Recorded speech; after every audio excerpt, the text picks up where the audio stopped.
Item ಯಾವುದೇ ಇರಲಿ try ಮಾಡಿ ಆಚಿ ಚಿಕನ್ ಮಸಾಲಾ. ಸರ್ಕಾರ ಸ್ಪಂದಿಸೋವರೆಗೂ ನಾವು ಹೋರಾಟ ನಡೆಸ್ತೀವಿ. ಪ್ರತಿ ತಿಂಗಳು ಕಳೆದ ತಿಂಗಳು BLO ಕೆಲಸದಿಂದ ನಿವೃತ್ತಿ ಮಾಡಬೇಕು ಅಂತ ಹೇಳಿ. ಯಾಕೆಂತಂದರೆ 50 ವರ್ಷ ವಯಸ್ಸಾದವರಿಗೆ ಆರೋಗ್ಯ ಸರಿ ಇರೋದಿಲ್ಲ, ಮತ್ತೇನೋ ಸಮಸ್ಯೆಗಳಿರ್ತವೆ. ಸೊ ಅವರನ್ನು ಬಿಡುಗಡೆ ಮಾಡಬೇಕು ಅಂತ. ಆದರೆ ಸರ್ಕಾರ ಇವತ್ತು ಅದನ್ನು ಗಣನೆಗೆ, ಚುನಾವಣಾ ಆಯುಕ್ತರು ಸಹ ಅದನ್ನು ಗಣನೆಗೆ ತಗೊಳ್ತಾ ಇಲ್ಲ.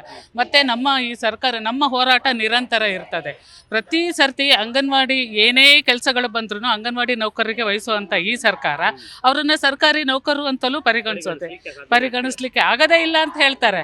ಸೊ ನಾವು ಹೋರಾಟಗಳನ್ನು ಮಾಡಿ ಅವ್ರನ್ನ D ಗುಂಪಿನ ನೌಕರರಾಗಿ, C ಗ್ರೂಪ್ ನೌಕರರಾಗಿ ಪರಿಗಣಿಸಬೇಕು ಅಂತ ಹೋರಾಟ ನಡೆಸ್ತಾನೆ ಇದ್ದೀವಿ. ಮತ್ತೊಂದೆಡೆ ಕೇಂದ್ರ ಸರ್ಕಾರ ಮಹಿಳೆಯರು ಆರ್ಥಿಕವಾಗಿ ಸಬಲ ಆಗಿರಬೇಕು ಅಂತ ಹೇಳ್ತಾರೆ. ನಮ್ಮ ಪ್ರಧಾನಮಂತ್ರಿಗಳು ಬೇಟಿ ಪಡಾವೋ ಬೇಟಿ ಬಚಾವೋ ಅಂತ ಹೇಳ್ತಾರೆ. ಆದರೆ ಇವತ್ತು ಅಂಗನವಾಡಿಗಳಲ್ಲಿ ಮತ್ತು ಬಿಸಿಯೂಟದಲ್ಲಿ, ಆಶಾದಲ್ಲಿ ಕೆಲಸ ಮಾಡುವಂತಹ ಹೆಣ್ಮಕ್ಳು ಮಹಿಳೆಯರಾಗಿ ಕಾಣುವುದಿಲ್ವ? ಅವರಿಗೆ 2018ರಿಂದ ಒಂದೇ ಒಂದು ಪೈ ಜಾಸ್ತಿ ಮಾಡಿಲ್ಲ ಸರ್ ಕೇಂದ್ರ ಸರ್ಕಾರ. ಮತ್ತು ರಾಜ್ಯ ಸರ್ಕಾರ 2023ರಲ್ಲಿ ಅಧಿಕಾರಕ್ಕೆ ಬರುವಾಗ ಇದೇ DK ಶಿವಕುಮಾರ್ ಅವರು ಹೇಳಿದರು 15,000 ಸಂಬಳ ಜಾಸ್ತಿ ಮಾಡ್ತೀವಿ ಅಂತೇಳಿ. 15,000 10,000 ಹೆಲ್ಪರ್ಸ್ಗೆ ಮಾಡ್ತೀವಿ ಅಂತ ಹೇಳಿದ್ರು. ಬಟ್ ಇಲ್ಲಿಯವರೆಗೆ ಮಾಡಲಿಲ್ಲ. ಮಧ್ಯೆ ಕಳೆದ ವರ್ಷ 1,000 ಬಿಟ್ಟರೆ ಇಲ್ಲಿಯವರೆಗೆ ಮಾಡಲಿಲ್ಲ. 15,000 ಕನಸೇ ಆಯಿತು. ಮತ್ತು ಕನಿಷ್ಠ ಕೂಲಿ ಕೊಡಬೇಕು ಅಂತ ಹೇಳಿ ರಾಜ್ಯ ಸರ್ಕಾರ ಹೇಳ್ತದೆ. ಆದರೆ ಇವತ್ತು ಕನಿಷ್ಠ ಕೂಲಿಯ ಒಂದು ಇದಕ್ಕೂ ಸಹ ತಲುಪ್ತಾ ಇಲ್ಲ ಈ ಸರ್ಕಾರ. ಕೊಡುವಂತಹ ಎಲ್ಲ ಕೆಲಸಗಳನ್ನು ಸಹ ಅಂಗನವಾಡಿ ನೌಕರರಿಗೆ ವಹಿಸ್ತಾರೆ.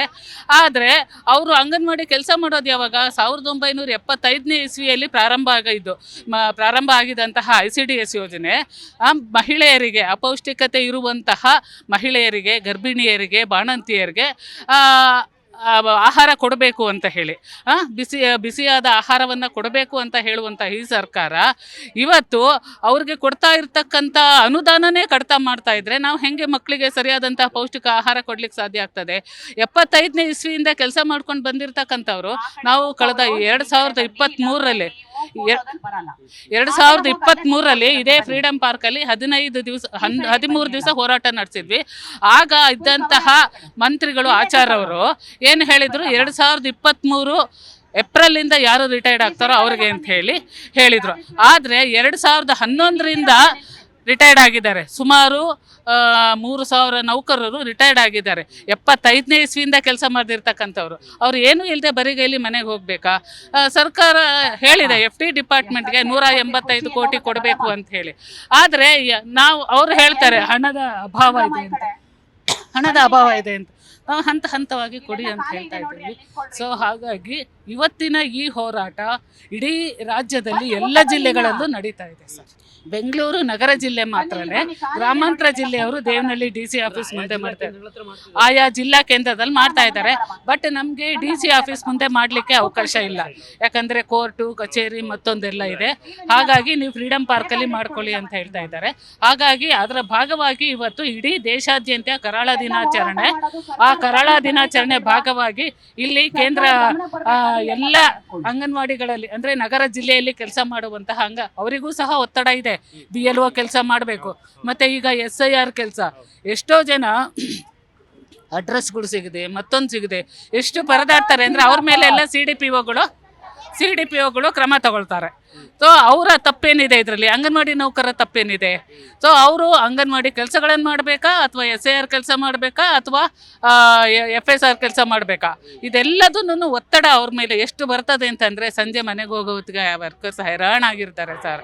3 ಥರದ ಕೆಲಸ, 10 ಗಂಟೆ ಒಳಗೆ ಒಂದು ಕೆಲಸ, ಮಕ್ಕಳಿಗೆ ವಿದ್ಯೆ, ಮತ್ತು ಸಾಯಂಕಾಲ 4:15ವರೆಗೂ ಅಂಗನವಾಡಿ ತೆಗ್ದಿರಬೇಕು. BLO ಕೆಲಸಗಳು ಇಲ್ಲಿ ಸಿಟಿಗಳಲ್ಲಿ BLO ಕೆಲಸ ಮಾಡಬೇಕು ಅಂತಂದರೆ ಅಪಾರ್ಟ್ಮೆಂಟ್ಗಳು ಮೆಟ್ಲು ಹತ್ತಿ ಇಳಿದು ಅದಕ್ಕೆ ನಾವೊಂದು ಸಜೆಷನ್ ಕೊಡ್ತೀವಿ. ಕಳೆದ ತಿಂಗಳು 15ನೇ ತಾರೀಕು ಒಂದು ಹೋರಾಟ ನಡೆಸಿದ್ವಿ ಚುನಾವಣಾ ಆಯುಕ್ತರ ಕಚೇರಿ ಮುಂದೆ. 50 ವರ್ಷ ಮೇಲ್ಪಟ್ಟವ್ರಿಗೆ ವಿನಾಯಿತಿ ನೀಡಿ ಆ ಕೆಲಸದಿಂದ ಅಂಥೇಳಿ. ಸೊ ಈಗಾಗಲೇ ಆರ್ಡ್ರ್ ಮಾಡಿಬಿಟ್ಟಿದ್ದೀವಿ, ನೋಡೋಣ ಅಂತ ಹೇಳ್ತಾ ಇದ್ದಾರೆ. ಸೊ ಅದರ ಭಾಗವಾಗಿ ಎಲ್ಲ ಬೇಡಿಕೆಗಳನ್ನು ರಾಜ್ಯ ಸರ್ಕಾರದ ಗ್ಯಾರಂಟಿ ಯೋಜನೆಗಳ ಪೈಕಿ 6ರಿಂದ 15,000 ಕನಿಷ್ಠ ಕೂಲಿ ಕೊಡಬೇಕು. ಹಾಗೆಯೇ ಕೇಂದ್ರ ಸರ್ಕಾರ ಏನು 2018ರಿಂದ ಕೊಟ್ಟಿಲ್ಲ ನಮಗೆ, ಅನುದಾನ ಮತ್ತು ಪ್ರತಿ ವರ್ಷ ಬಜೆಟ್ನಲ್ಲಿ ಅನುದಾನ ಕಡಿತ ಮಾಡ್ತಾರೆ ಸರ್. ಅಂಗನವಾಡಿಗಳಿಗೆ ಇರ್ತಕ್ಕಂಥ ಅನುದಾನ ಕಡಿತ, ಬಿಸಿ ಊಟ, ಅಂಗನವಾಡಿ ಎರಡಕ್ಕೂ ಅನುದಾನ ಕಡಿತ ಮಾಡ್ತಾರೆ.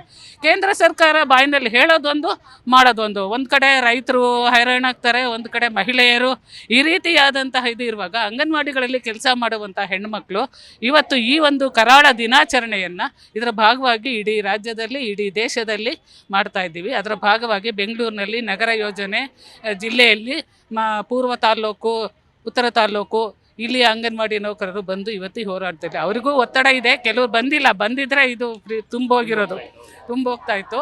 BLO ಕೆಲಸ, SIR ಕೆಲಸಗಳು ಇರೋದ್ರಿಂದ ಸ್ವಲ್ಪ ಕಡಿಮೆ ಬಂದಿದ್ದಾರೆ. ಆದರೆ ನಮ್ಮ ಹೋರಾಟ ನಿಲ್ಲೋದಿಲ್ಲ, ಮುಂದುವರಿತದೆ.